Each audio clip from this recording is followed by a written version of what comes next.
Hello everyone, ये second part है हमारा राजपूत डायनेस्टी का। हमने बात करी थी कि कुछ दिक्कतें आ रही थी, इसलिए मैं इस सेशन को दूसरे पार्ट में लेकर आ रहा हूँ। और कहाँ तक हमने कंप्लीट कर लिया था, मैंने आपको वो सारी चीज़ें क्लियर कर दी थी दंती दुर्ग के बारे में।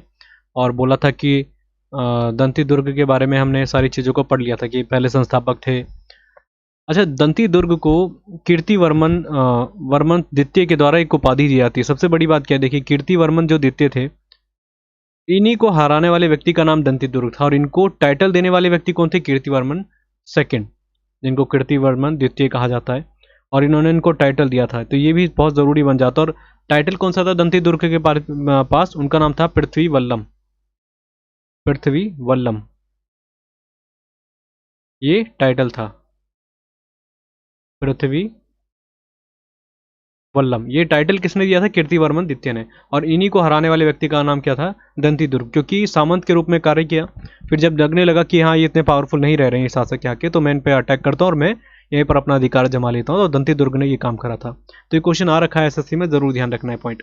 जो जो चीज़ें मैं बता रहा हूँ एसएससी के हिसाब से, वो ध्यान में हमें रखना ही पड़ेगा कि किसको हराया था। या टाइटल नहीं आता था, एटलीस्ट ये तो आएगा ना कि किसको हराया था दंती दुर्ग ने, जो राष्ट्रकूट डायनेस्टी को एक नया एस्टेब्लिशमेंट दे दिया था। इसके अलावा अगर हम कुछ बात करते हैं, जैसे इस वंश के कुछ प्रमुख शासकों में सबसे पहला नाम आता है कृष्ण प्रथम का, या कृष्ण फर्स्ट जिसको कह सकते हैं, कृष्ण प्रथम।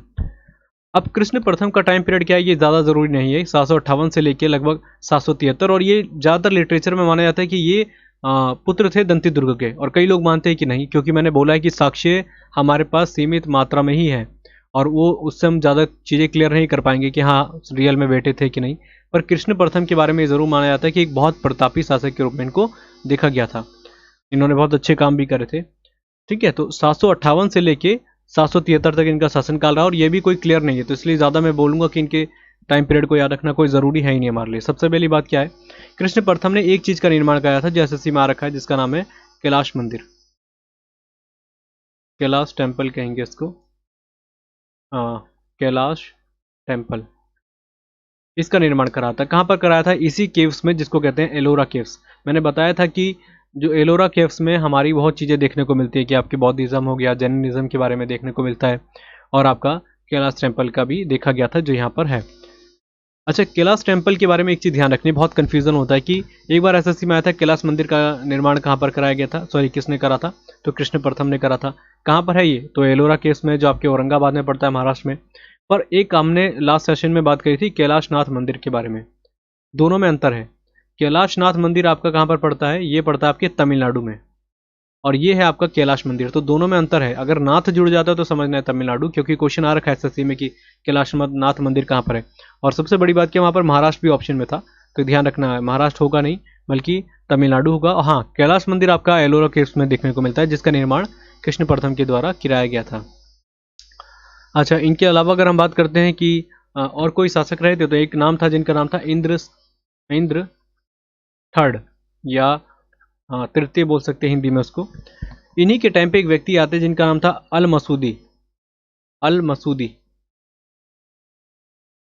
अल मसूदी, ये व्यक्ति आते हैं। और सबसे बड़ी बात है, ये क्वेश्चन आ रखा है एसएससी में कि कौन से राष्ट्रकूट शासक के टाइम पे अल मसूदी आए थे भारत में, तो ये इन्हीं के टाइम पे आते हैं। और ये ऐसा लिखते हैं, अपनी जो इन्होंने चीज़ें लिखी थी उसमें लिखा इन्होंने कि मैंने भारत के सबसे अच्छे राजाओं में इंद्र तृतीय को सबसे सर्वोच्च नंबर पे देखा है, मतलब सबसे अच्छे मुझे शासक लगे। और उनका ये मानना था कि सबसे अच्छा जो अगर राजा है इस समय प्रेजेंट टाइम में भारत में, तो वो कौन है? इंद्र तृतीय है। तो ये क्वेश्चन हालांकि एसएससी में नहीं आया है, पर ये थोड़ा अच्छे लेवल में आता है, पीसीएस लेवल में, तो थोड़ा सा इसको ध्यान रखें। हाँ, ये जरूर क्वेश्चन आया कि अल मसूदी किन के टाइम पे आया था, तो ये आपके इंद्र तृतीय के टाइम पे देखने को मिलता है। देखिए, इनके अंतिम शासक राष्ट्रकूट डायनेस्टी का, जिनका नाम था कृष्ण थर्ड, या कृष्ण तृतीय जिनको कहा जाता है। और इन्होंने एक चीज़ अलग ऐसे करी कि जो आपकी कर्नाटका तक जिनका शासक था, शासन प्रणाली थी इनकी, इन्होंने और नीचे तक फैलाया इसको। और जो आपका तंजौर वाला इलाका है तमिलनाडु का, तंजौर हो गया, कांची हो गया, जो बहुत ज़रूरी जगह थी पल्लव डायनेस्टी की, उस वाली जगहों पे भी इन्होंने आक्रमण करके जीता था। और अंतिम शासक के रूप में देखा गया था कृष्ण तृतीय को। और इसी को जीतने के बाद इन्होंने अपने आप को तंजे कोंड की उपाधि से सम्मानित करा था, तंजे कोंड। हालांकि एसएससी में आज तक नहीं आया, थोड़ा सा ध्यान रखिए कि इन्होंने क्या करा था, तंजे कोंड की एक तरीके से अपने उपाधि से सम्मानित करा था। क्योंकि तंजौर, जो तंजावुर है, वो एक ऐसी जगह आज तक रही है जो बहुत ही इम्पैक्टफुल जगह थी। और इस पर जब ये आक्रमण करके जीते तो इन्होंने अपने आप को एक टाइटल दिया, जैसे मैंने बताया था वातापी कोंड टाइटल लिया था। किसने लिया था सोचिए, नहीं तो नोट्स देखिएगा अपने आप याद आ जाएगा आपको। क्योंकि उन्होंने वातापी को जीता था, इसलिए उन्होंने अपने नाम को वातापी कोंड्स के नाम से मेंशन करा। तो ये चीज़ हमने बता दी, जो हमारे राजपूत डायनेस्टी की बात थी, यहाँ पर हमने ख़त्म कर दिया इसको। राजपूत डायनेस्टी के बारे में और कुछ ज़्यादा क्वेश्चन बनते नहीं है जो हमारे से आए, कि कौन कौन से इंपॉर्टेंट मैंने आपको शासक बता दिए हैं, राजधानी बता दी है, और कौन, अगर डायरेक्टली क्वेश्चन आ जाता है कि बताइए कृष्ण प्रथम जो थे आपके किसके शासनकाल में थे या कौन से डायनेस्टी के थे, तो ये सब हम ध्यान में रख सकते हैं। तो बस इस टॉपिक को यहीं पर समाप्त करते हैं। तो बस आज के लेक्चर के लिए इतना ही, और इसके बाद फिर अगला टॉपिक देखेंगे। तो थैंक यू आज के लिए।